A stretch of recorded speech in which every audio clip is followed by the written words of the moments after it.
আসসালামু আলাইকুম প্রিয় দর্শক, চলে আসলাম গুরুত্বপূর্ণ আবহাওয়ার খবর নিয়ে। তীব্র গরমে নাজেহাল দেশের মানুষজন। আগামী 5 দিনের মধ্যে কমবে ব্যবসা গরম।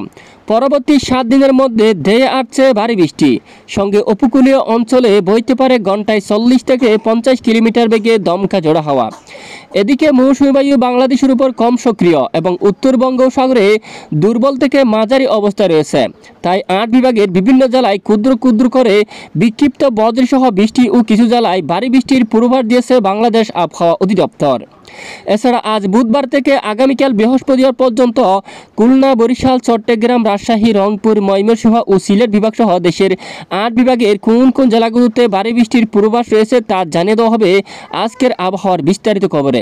জানতে হলে ভিডিওটি এক নজরে দেখতে থাকুন। ভালো লাগলে লাইক করে চ্যানেলটি সাবস্ক্রাইব করে পাশের বেল বাটনে ক্লিক করে রাখুন। এই মুহূর্তে আমরা সরাসরি চলে আসলাম আবহাওয়ার ইউরোপিয়ান বজ্র বৃষ্টিবাহী মোডে। দেখতে পাচ্ছি আগামীকাল বৃহস্পতিবার 12 জুন নাগাদ আবারও দেশের একই অঞ্চলে, বিশেষ করে চট্টগ্রাম বিভাগের পূর্ব দিকের পাহাড়ি অঞ্চল জুড়ে শুরু হতে পারে বজ্র বিদ্যুৎ সহ ঝড় বৃষ্টি। সঙ্গে আজ রাতেও বৃষ্টিপাতের সম্ভাবনা রয়েছে পাহাড়ি অঞ্চল জুড়ে। কীরকম বৃষ্টিপাতের সম্ভাবনা আছে দেখুন লাইভ স্ক্রিন থেকে সরাসরি দেখা যাচ্ছে। চট্টগ্রাম বিভাগের অধিকাংশ এলাকায় ঝড়ের গতিতে ব্যাপক বজ্রবাহী মেঘ তৈরি হয়ে গেছে, যার কারণে পাহাড়ি এলাকা এখানে লামা, আলীকদম, থানচি সহ দুপুর পর বিকেলে অনেক এলাকায় মাঝারি থেকে দপায় দপায় ভারী বৃষ্টিপাত হচ্ছে। যেটি এই যে রাজস্থলী, বিলাইছড়ি, চট্টগ্রাম, হাটহাজারী, রাঙ্গামাটি, ফটিকছড়ি, এখানে সকল এলাকায় বৃষ্টিপাত হচ্ছে। রাতেও সম্ভাবনা রয়েছে লংগদু, খাগড়াছড়ি, দিঘিনালা এই সকল এলাকায় কিন্তু বৃষ্টিপাত হচ্ছে, যা আগামীকালও লংগদু, খাগড়াছড়ি, দিঘিনালা সহ এখানে বেশিরভাগ এলাকায় বিলাইছড়ি, রাজস্থলী, রঙ্গাছড়ি, সাতকানিয়া, কুতুবদিয়া, চকরিয়া, মহেশখালী, তারপর টঙ্গিপাড়া আবারও একই সময়ে আবারও বিক্ষিপ্ত আকারে মূলত কিছু সময়ের জন্য বজ্রসহ প্রচণ্ড আকারে বৃষ্টিপাত হওয়ার সম্ভাবনা থাকবে। আর এখান থেকে যে বড় আকৃতির একটি মেঘ, এই মেঘটি ধীরে ধীরে পশ্চিম দিকে অগ্রসর হয়ে সন্দ্বীপ, হাতিয়া, মতিরহাট, লালমোহন, সেনবাগ এই সকল জেলার উপর প্রভাব ফেলতে পারে। সঙ্গে এখানে দেখুন এখানে এই যে সকল এলাকায় প্রভাব ফেলতে পারে। কিছু কিছু এলাকায় বৃষ্টিপাত হলেও বেশিরভাগ স্থানে আকাশ মেঘলা থাকবে।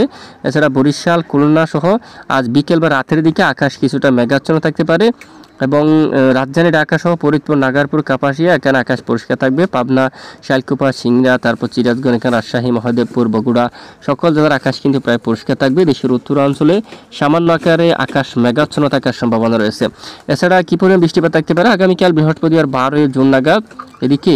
এদিকে দেখুন বিশেষ করে চকরিয়া, থানচি, তারপর একই অঞ্চল জুড়ে আবারও 12 তারিখ নাগাদ বজ্রসহ বৃষ্টিপাত হওয়ার সম্ভাবনা থাকবে। শুক্রবার 13 তারিখ নাগাদে যদি আমরা একটু দেখি, দেশের বেশিরভাগ এলাকায় আংশিক মেঘলানি আকাশ পরিষ্কার থাকতে পারে, বৃষ্টির সম্ভাবনা কম। শনিবার 14 জুন নাগাদ একেবারে উত্তরাঞ্চলে, বিশেষ করে রংপুর বিভাগের উত্তরাঞ্চলে এখানে শিলিগুড়ি, পঞ্চগড়, কুচবিহার, তারপর ধুবুরি অঞ্চল, কৃষ্ণাগঞ্জ এই এলাকার দিকে, সুরঙ্গা এই এলাকা হতে পারে প্রচণ্ড বজ্র বিদ্যুৎ সহ ঝড় বৃষ্টি। এ হচ্ছে বৃষ্টিপাতের সতর্কতা। এছাড়া পাশাপাশি পরবর্তী 5 দিনে দেশের উত্তরাঞ্চলে কিছুটা বৃষ্টিপাত থাকতে পারে। আলিপুরদুয়ার, শিলিগুড়ি এখানে সিলেট বিভাগের উপর বৃষ্টিপাত সক্রিয় থাকতে পারে। দেশের দক্ষিণ উপকূলীয় অঞ্চলে যদি দেখি আপাতত তেমন বৃষ্টিপাতের সম্ভাবনা নেই, কিছুটা হালকা বিক্ষিপ্ত। তবে পরের 10 দিনে কিন্তু নতুন করে ভারী বৃষ্টিপাতের সম্ভাবনা থাকবে টেকনাফ সহ কক্সবাজার, রোকিয়া, সেন্টমার্টিন, কুতুবদিয়া আর উপকূলীয় এই যে দ্বীপ এলাকাগুলোর উপর পরবর্তী 10 দিনের মধ্যে এখানে বৃষ্টিপাত থাকার সম্ভাবনা রয়েছে।